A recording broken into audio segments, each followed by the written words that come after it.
হয় বন্ধুগুলা, এই যে দুধ ছেঁকি কই মেলা কাহিনীটা কারণটা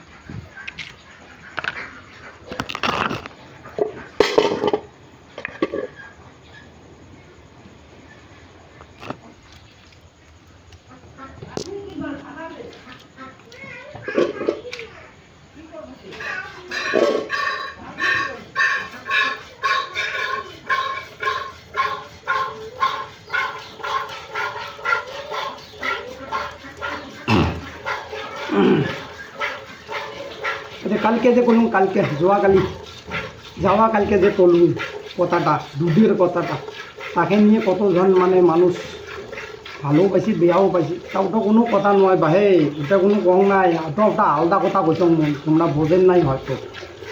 তুমি কয়া আছো, তোমাক বুঝবি পাবেন কথাটা। তার মানে এই যে আমার দেশি গরু আছে, হরিবে গরু, আমার দেশের গরু, দেখেন তো কেমন দুধের স্বাদ। আরও বিদেশি গরু, পাহাড়ি গরু, জার্সি গরু, তুমি কিন্তু মোটামুটি 3-4 প্রকার গরু দুধ ছেঁকছ। আরও কাঁচাও খাইছ, টেস্টি করে দেখছ।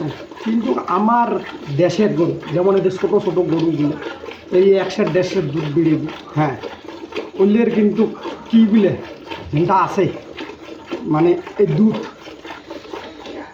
অমৃত কবার গেলে, হ্যাঁ, ওই তাহে কইছে যে আমার দুধই তো জীবন, হ্যাঁ না? যদি দুধ না হলে একটা মা জন্ম দেওয়াতে যে মাটা যদি মরি যায়, তাই এই দুধ দিয়ে তো আমরা লালন পালন করা হয় না। তার মেল দিয়ে না হয়, ফার্স্টে তো ভাবা হবে না আগালে, দূরেরটা ভাবা হবে না আগালে। ছোটোতে যদি মানুষকে বলি বড় হয় কী করে মুখের আমদানি খবর পাবে, আরও খবর পাওয়ার নয় না, ওই হচ্ছে কাহিনী।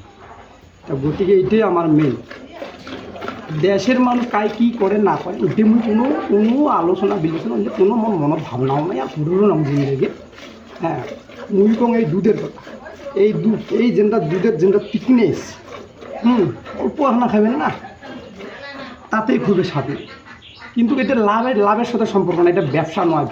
এটা যে নিজের হেলথের জন্যে এই অল্প দুধ হলে ভালো। কেন জানেন, বাজারের দুধগুলো তো খারাপই হয়, খারাপই হয়, আর বেশিরভাগই খারাপ হয়, তেলতেলা হয়।